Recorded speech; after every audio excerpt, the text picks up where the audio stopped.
जय श्री राम, सत श्री अकाल, आदाब। दोस्तों, आज का ये वीडियो जो है देश में जो भ्रष्टाचार की एक महाभारत चल रही है कि भ्रष्टाचारी कौन कौन नहीं, और हम भ्रष्टाचारी नहीं। लेकिन देश भी जानना चाहता है कि भ्रष्टाचारी की परिभाषा 2014 के बाद कौन सी रखी गई, किस तरह की परिभाषा रखी गई है, ये देश जानना चाहता है। उसी क्रम में आज मैं चर्चा करूंगा भ्रष्टाचार की, कि भ्रष्टाचार ये सही है या ये सही है, या भ्रष्टाचार मुक्त करने की बात यहां सही है या यहां सही है। भ्रष्टाचार देश में नहीं होना चाहिए। जो ईडी बनाई गई थी, सीबीआई बनाई गई थी, आईटी बनाई गई थी, या जो भी एजेंसियां बनाई गई थी 2014 से पहले, उनका सिर्फ एक काम था कि जो भी भ्रष्टाचारी हो, चाहे पक्ष में हो चाहे विपक्ष में हो, चाहे कोई जो हमारे उद्योगपति हैं उनमें कोई हो, या जो सर्विस लॉबी है जिसमें बहुत से लोग आते हैं, आईएएस, पीसीएस, आईपीएस, तमाम लोग आते हैं, इनमें कोई ना हो, इस उद्देश्य से एजेंसियां बनाई गई थी। लेकिन दोस्तों, 2014 के बाद 2019 में जो भ्रष्टाचार मुक्त का आंदोलन भाजपा ने शुरू किया था, जिसकी वजह से सरकार बनी थी, 303 सीटें आई थी, उसका क्या हुआ, उसका असर क्या पड़ा। देखिए, यहां दो तरह की राजनीति हो रही है। अगर आप भ्रष्टाचार में ईडी में फंसे हैं, ईडी में जांच चल रही है आपकी, तो आप भाजपा ज्वाइन कर लीजिए, आपकी जांचें खत्म हो जाएंगी। ये पहला। दूसरा, विपक्ष में जो भारतीय जनता पार्टी ज्वाइन ना करें या जो एनडीए ज्वाइन ना करें, वो जेल जाए। अभी मैं भाजपा प्रवक्ता का एक भाषण सुन रहा था, प्रेस कॉन्फ्रेंस कर रहे थे, तो भी माननीय अरविंद केजरीवाल के लिए, जिसमें जिन शब्दों का वो प्रयोग कर रहे थे, शायद देश ऐसे शब्दों को सुनना नहीं चाहता। मैं पहली बात कहूंगा, वो संवैधानिक मुख्यमंत्री हैं, 6 महीने जेल में थे, इस्तीफा दिया ही नहीं दिया। जब सुप्रीम कोर्ट से लेकर डिस्ट्रिक्ट कोर्ट तक ने इसमें कोई आरोप प्रत्यारोप तय नहीं किया कि साहब आप इस्तीफा दे देंगे, तो आज शायद भारतीय जनता पार्टी को इस्तीफा देने की बात पे विचार नहीं करना चाहिए था। क्यों? उसे भी कारण है। अब मैं कारण बता दूं पहले, फिर मैं दूसरी बात करता हूं। सबसे बड़ी बात क्या है इस देश में, ईडी ने जांच की, ईडी ने एक व्यक्ति को पकड़ा, एक आदमी को पकड़ा, और उस आदमी से 6 महीने बाद या 3 महीने बाद उससे एक गवाह पर, उस गवाह के रूम में लिया, और उससे 10 आदमियों के लिए उसने नाम लिखवा लिए, जो चाहे अरविंद केजरीवाल में हुआ, मनीष सिसोदिया में या संजय सिंह में हुआ, या जो है। मैंने शराब नीति अगर बनी थी तो उसमें महिम राज्यपाल जी के भी सिग्नेचर थे, तो वो दोषी क्यों नहीं, जो मुझे लग रहा है। सही है गलत, ये तो आप लोग तय करेंगे। तो मैं उस पर आता हूं, जिससे 50 से 55 60 करोड़ रुपए भारतीय जनता पार्टी ने अपने इलेक्टोरल बॉन्ड में दिए, उसने अरविंद केजरीवाल पे आरोप लगाया, और उसी तहत दिन पर दिन बीतते गए, आखिरी में उनको गिरफ्तार किया। देखिए, कोर्ट की कार्रवाई अपनी अलग होती है। कोर्ट एकदम किसी को न जमानत देता है, और जमानत देने के बाद भी उस पर कुछ बॉन्डिंग लगाता है, जिसकी चर्चा हमारे भारतीय जनता पार्टी के महान प्रवक्ता कर रहे थे।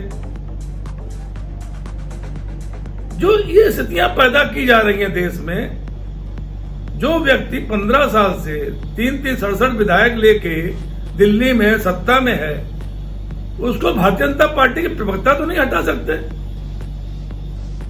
उसको हटाएगी जनता। अभी इन राज्यों में चुनाव हो रहा है, हिमाचल में चुनाव हो रहा है, बाकी और राज्यों में चुनाव हो रहा है, चुनाव होने हैं, जिसकी चुनाव आयोग ने भी घोषणा नहीं की, पता चल जाएगा किसकी क्या वक़्त है क्या नहीं है। लेकिन चुनाव के में ही सिद्ध कर सकते हैं ना, कि अरविंद केजरीवाल मुख्यमंत्री रहेंगे या नहीं रहेंगे। ये भारतीय जनता पार्टी के प्रवक्ता जो हैं, जो आज ईडी की बात कर रहे हैं, ईडी के गुणगान गा रहे हैं, सीबीआई के गुणगान गा रहे हैं, मैं उनको एक बात याद दिलाना चाहता हूं। महाराष्ट्र, पहले मैं प्रदेशों का नाम दूंगा, महाराष्ट्र, पश्चिम बंगाल, झारखंड, मध्य प्रदेश, राजस्थान, उत्तराखंड, मैं पूरे नाम गिना सकता हूं आपको। महाराष्ट्र में जिन जिन पर ईडी ने कार्रवाई की, जितने लोगों पे कार्रवाई हुई, 20, 25, 30, 40, उनको शामिल किया गया कि नहीं भारतीय जनता पार्टी में। उसके बाद ईडी कार्रवाई का क्या हुआ, मैं एक छोटा सा नाम लेना चाहता हूं। अभी जब एनडीए गवर्नमेंट तीसरी बार बन रही थी, क्योंकि एनडीए गवर्नमेंट हो गई है, बीजेपी को पूरा बहुमत नहीं मिला, एनडीए गवर्नमेंट की सरकार बन रही थी, उसमें एनसीपी जिन्होंने तोड़ी, अजीत दादा पवार, जिनके ऊपर पूरा आरोप था, जिनके लिए देवेंद्र फडणवीस जी कहते थे जब पूर्व मुख्यमंत्री हैं, इनको चक्की पिसवाई, उनको लेके मुख्यमंत्री बना दिया गया। इनके सांसद हैं प्रफुल्ल पटेल जी, जिनको शायद शामिल करना था मंत्रिमंडल में, लेकिन उनके ऊपर ईडी केस चल रहा था। ईडी केस की वजह से उनकी संपत्तियां जब्त थी, 300 करोड़ संपत्तियां जब्त थी। ईडी ने उसी दिन उन संपत्तियों को क्यों छोड़ दिया, अब केस खत्म कर दिया।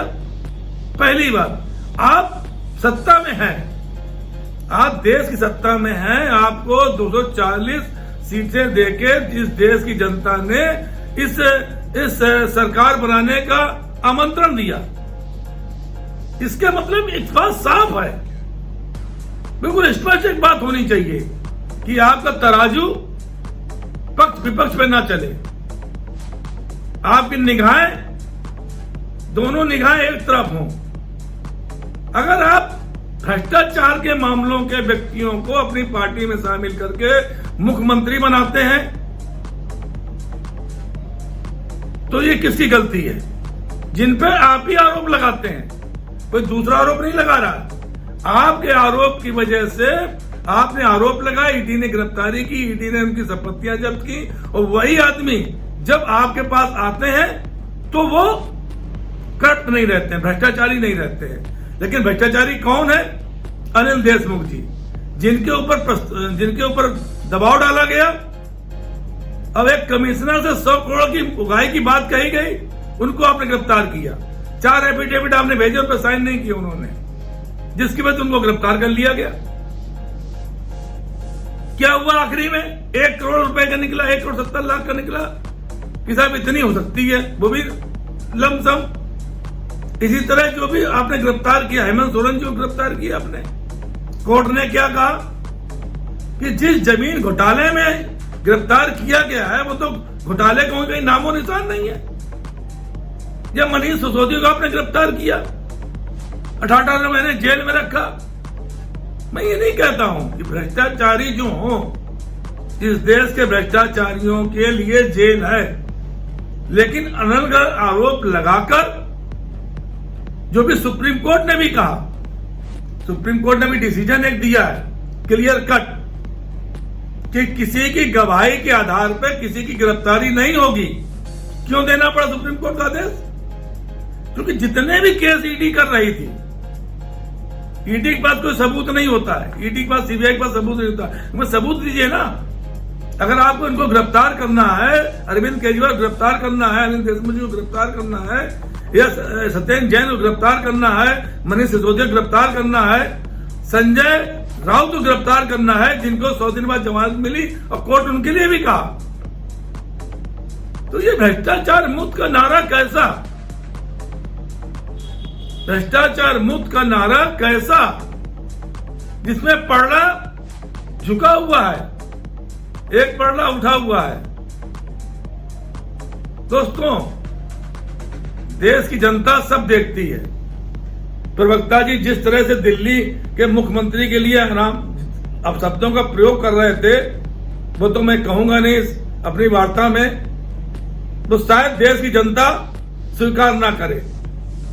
क्योंकि दिल्ली की जनता ने उनको तीसरी बार मुख्यमंत्री बनाया। अगर जनता चाहेगी, वो मुख्यमंत्री के लिए जनता चाहेगी कि भ्रष्टाचार हैं, चाहे संजय सिंह जी हो, चाहे मनीष सिसोदिया हो, चाहे अरविंद केजरीवाल जी हो, या हेमंत सोरेन जी हो, वो पुनः मुख्यमंत्री बने, हेमंत सोरेन जी भी। आप सिर्फ किसी पे आरोप लगा के, जो केजरीवाल जी ने किया, मैं अपनी तरफ से अगर कहूंगा तो मैं तो सही कहूंगा कि उन्होंने इस्तीफा नहीं दिया। कि जिस तरह से आरोप लगाया गया था, जिस तरह से आपने आरोप लगाए उनके ऊपर, उनको इस्तीफा नहीं देना चाहिए था, और उन्होंने नहीं दिया। कोर्ट ने भी इस्तीफा देने के लिए नहीं कहा। अब आप उनकी खिल्ली उड़ा रहे हैं कि साहब मुख्यमंत्री बेल पे। तो कोर्ट कचहरी, ईडी, सीबीआई, मैं तो आज ईडी को एक बात कहना चाहूंगा, सीबीआई, आईटी, जितनी भी एजेंसियां हैं, कि डरिए मत, डरने से कुछ नहीं होगा। अगर इस देश में ईमानदारी से सेवा करेंगे तो उसका लाभ आपको मिलेगा, लेकिन इस तरह की सेवा अगर आप करेंगे इसका कोई लाभ नहीं होगा। आज सरकार इनकी है, कल सरकार बदल सकती है। जब सरकार बदलेगी तो आपका क्या होगा?